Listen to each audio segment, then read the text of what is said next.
ये वनस्पति बवासीर के ऊपर काम करने वाली है। अपने बगीचे में मैं खड़े रहकर अब एक 45 साल पुराने पेशेंट की कहानी मैं आपको सुनाने जा रहा हूँ।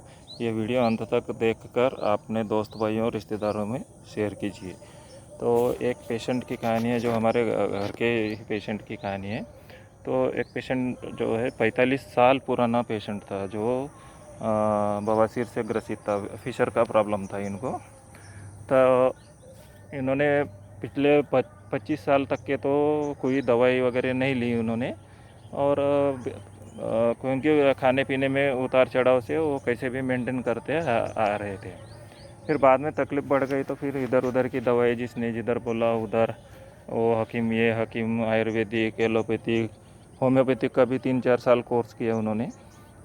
तो ये आराम होना फिर से होना आराम होना ऐसी सिलसिला चल रहा था।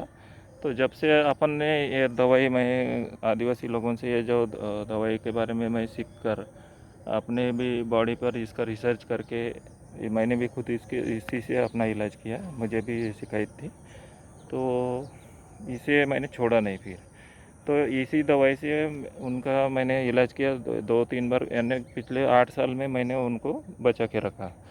तो 8 साल के दौरान वो क्या हो रहा था कि जो नेचुरल पद्धति में जो उनको बवासीर था वो सिकुड़ रहा था, लेकिन जो पुराना जो उनका अंदर बहुत पुराना पेशेंट है, तो उसमें क्या हो रहा था कि वो जो अंदर में गांठ बन गए थे इनके, जो 1-1 इंची के, ऐसा गोलाई में ऐसा 1-1 इंची के थे। डॉक्टर से चेकअप कराया इन्होंने बहुत बार, तो उन्होंने 1-1 लाख रुपये 80,000 रुपये ऐसे कुछ फीस की है, मंगे थे। तो फिर डर गए वो भी, तो ऑपरेशन करना तो था, लेकिन फिर 8 साल तो ऐसे निकल गए। फिर बाद में थोड़ा सा उनको कुछ डर ज़्यादा लगने लगा, तो मैंने क्या किया कि अपने परिचित डॉक्टर से चेकअप करवाया, ब्लड टेस्ट वगैरह कराया। तो उन्होंने 40,000 में वो ऑपरेशन करने का कबूल किया, क्षारसूत्री में।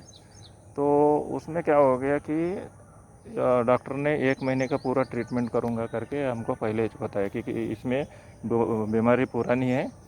तो पहले 10 दिन उन्होंने दवाई पे रखा उनको, कुछ दवाई उसके लिए जो ज़रूरी है उनके अनुभव से। फिर बाद में मैं खुद उनको ऑपरेशन के लिए लेके गया, उसको खुद नज़दीक रह के ऑपरेशन करवाया। तो उसमें क्या हो गया कि 1-1 इंची के 4 गांठ जो अंदर में थे वो उन्होंने क्षारसूत्री में बांध कर उसको काट कर निकाल दिया। तो वो क्योंकि दवाई उसको गला नहीं पा रही थी, क्योंकि वो पत्थर जैसे गठीले बन गए थे, तो उसमें दवाई का कोई दोष नहीं है। तो वैसी चीज़ के लिए डॉक्टर के अपने को ज़रूरत पड़ती है। तो इसमें वैद्य या हकीम को दवाई को दोष देते नहीं आता। फिर बाद में क्या हो गया कि 1 महीना तक, यानी और 20 दिन तक उन्होंने वो पेशेंट को ड्रेसिंग के लिए रोज़ बुलाते थे। कुछ इंजेक्शन वगैरह भी लगाना था उनको, कोर्स था उनका घाव सुखाने के लिए 6 दिन का, वो भी कराया। और वो हमेशा वो खुद वो पेशेंट का ड्रेसिंग अपने हाथ से करके अपडेट करते थे।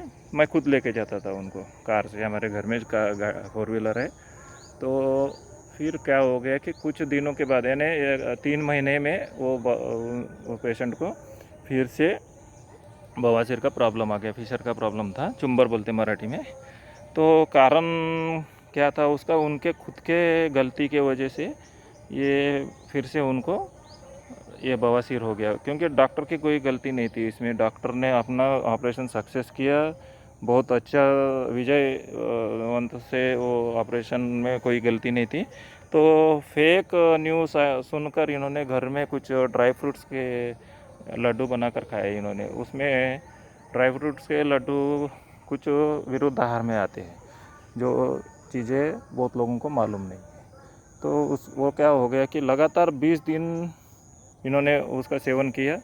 तो फिर उन्होंने, जब इनको फिर से प्रॉब्लम आया इनको, तो डॉक्टर से फ़ोन में संपर्क करने में आया, तो उन्होंने चेकअप के लिए बुलाया, तो मुझे भी साथ में लेके गए। तो फिर आधे रास्ते में जाने के बाद फिर उन्होंने क्या बोला कि मैं फलाना प्रकार का लड्डू, ड्राई फ्रूट का लड्डू बना के 20 दिन से खा रहे हम दोनों भी घर में, हमारे मिसेस और मैं। तो उसका भी तबीयत तब से बहुत बिगड़ गया, कुछ ना कुछ उसको इशू सारे पेट में करके बताने में आया उन्होंने मेरे को। तो मैं आधे रास्ते तक पहुंचने के बाद मैं बोला गाड़ी पलटा रही भैया, तो घर में डॉक्टर के पास अपने को जाने की ज़रूरत नहीं है। तो गाड़ी पलटवाया, घर आ गया सीधा। तो रास्ते में उसको जो जो गलतियाँ उन्होंने की उसके बारे में उसको पूरी जानकारी दी, और क्या करना है सब डाइट अपने को परहेज जो करना है उसके बारे में उसको समझा के फिर से बताया। तो वो गलती कौन सी कर रहे थे उसके बारे में सुनिए अभी। तो ये खजूर और तिल, अलसी के दाने, ये तीनों का मिश्रण करके ड्राई फ्रूट का एक लड्डू बना के डेली वो सेवन कर रहे थे। तो ये अति गर्म तासीर के होने के कारण वो पेट उसे सहन नहीं कर पाया वो ड्राई फ्रूट के लड्डू को, क्योंकि बहुत चीज़ें ऐसे होती है कि दूसरे पेशेंट को तो चल जाते हैं, लेकिन बवासीर के पेशेंट को गर्म चीज़ें कभी भी चल लेंगे नहीं, और चाहे ऑपरेशन होने के बाद भी। इसीलिए कोई भी डॉक्टर ये बता नहीं रहा, डॉक्टर के पास भी सही इन्फॉर्मेशन नहीं है कि क्या खाना चाहिए क्या नहीं खाना चाहिए करके। ऐसे कई चीज़ें डॉक्टर सिर्फ इतना ही बताएंगे मिर्च मसाले मत खाओ, नॉनवेज मत खाओ करके। ये तो आपको भी मालूम है, आपके बच्चे को भी मालूम है। तो ऐसे चीज़ों के लिए हम जैसों से आपको संपर्क करना चाहिए कि मेरे को क्या खाना चाहिए करके, पूरा हम बताएंगे, हमारे पास पूरा इन्फॉर्मेशन है इसका। तो लगा 1 दिन नहीं, 2 दिन नहीं, 4 दिन नहीं, तो लगातार 20 दिन खा लिया। तो फिर उसको बैलेंस तो नहीं किया आपने, इन्होंने ये पेशेंट ने क्या किया, बैलेंस नहीं किया। बैलेंस करना आता ही नहीं इनको, बताने से सुनते नहीं। तो फिर क्या हो गया कि वो लगातार 20 दिन होने की वजह से फिर से वो पलटी हो गया। तो फिर मैंने उनको सावधानी बरतने के लिए बोला। और एक चीज़ और मुद्दा एक है कि ये कई सालों से भैंस का दूध न वापरते, गाय का दूध वापर रहे थे। गाय का दूध बवासीर के पेशेंट को नहीं चलता। कुछ लोग बोलते होंगे कि गाय का दूध में कुछ ऐसी नुस्खे मैं सुना हूँ कुछ बड़े बड़े लोगों का भी, कि गाय के दूध में नींबू निचोड़ के पिए तो बवासीर बैठ जाता है। अगर ऐसा होता तो लोग ऑपरेशन क्यों करते हैं, मेडिकल शॉप में इतने दवाइयाँ क्यों खाते हैं, इतने लोग पागल क्यों हो गए थे। गाय का दूध तो हर जगह मिलता है, देसी गाय का दूध, नींबू हर जगह पे मिलता है। तो ऐसे फेक वाले कुछ नहीं चलेंगे। वो एक आध पेशेंट में आराम होता होगा, कुछ लोगों को यानी 100 में 5 पेशेंट लोगों को आराम होता होगा, बस बाकी लोगों को नहीं होता। तो इसीलिए ये गर्म तासीर के जो चीज़ें ये बवासीर के पेशेंट को नहीं चलेगा। उनके खुद के गलती की वजह से उन्हें दोबारा ये बवासीर आया है। तो कोई भी चीज़ अगर आप टीवी में या यूट्यूब में सुनते हो तो उसकी वो लोग बताते हैं, लेकिन हर बॉडी को वो सेट नहीं होता। यानी बवासीर के पेशेंट को सेपरेट डाइट है, उनको विरुद्ध आहार है कुछ, वो विरुद्ध आहार उनको चलता ही नहीं है, बाकी लोगों को चलेगा। अभी इसमें इनको कॉफ़ी भी नहीं चलता, काजू भी नहीं चलता। काजू खाने से तो उनको मोशन भी नहीं होता। यानी अंडा तो सबसे बड़ा खतरनाक है इनके लिए, बहुत लोगों को पता ही नहीं, अंडा भी खाते रहते हैं। तो ऐसा फेक न्यूज़ आप जानने जब सुनते हो तो उसकी जानकारी सही होनी चाहिए कि हमें कितना लेना है, और उसे बैलेंस करना आना चाहिए। बैलेंस अगर करना आ गया तो आपको खा सकते हैं, लेकिन बैलेंस करना जब नहीं आया तो ये ऐसी प्रॉब्लम दोबारा क्रिएट हो रहे।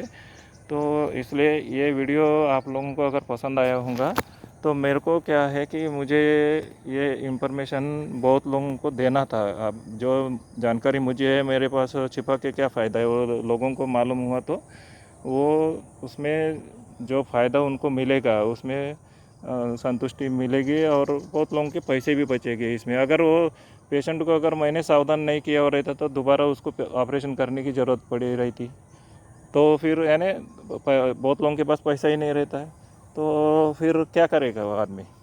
तो फिर ये कैंसर में बदल जाके बहुत लोगों की जान जा रही है। ऐसे समय पे डॉक्टर से चेकअप वगैरह नहीं करा के, लेट करके सही अगर आयुर्वेदिक दवाई अगर सही रही है, सही डाइट की है, तो ये बवासीर का इलाज 7 से 15 दिन में ख़त्म हो जाता है। और खाने पीने में आप लोग अगर ध्यान दोगे तो आपको दोबारा कभी बवासीर नहीं होगा। अगर गर्म तासीर के खाना खाएंगे तो सेवन करेंगे तो आप डॉक्टर ऑपरेशन करेगा तो डॉक्टर की गलती नहीं है, वो फिर से आपको होना ही है। आयुर्वेदिक दवाई में भी आप अगर इलाज हो रहा है आपका और गर्म तासीर के आप खाते रहोगे तो फिर से आपको होगा। कोई भी चीज़ का गारंटी आपको खुद लेना है, उसको जानना है, सही हकीम के पास जाके सही इन्फॉर्मेशन आपको होना कि मेरे को क्या खाना है क्या नहीं खाना है करके। तो ये वीडियो आप लोग अपने दोस्त भाइयों में, रिश्तेदारों में शेयर कीजिए। तो ये वीडियो मैं यहाँ तक के रोक देता हूँ। धन्यवाद।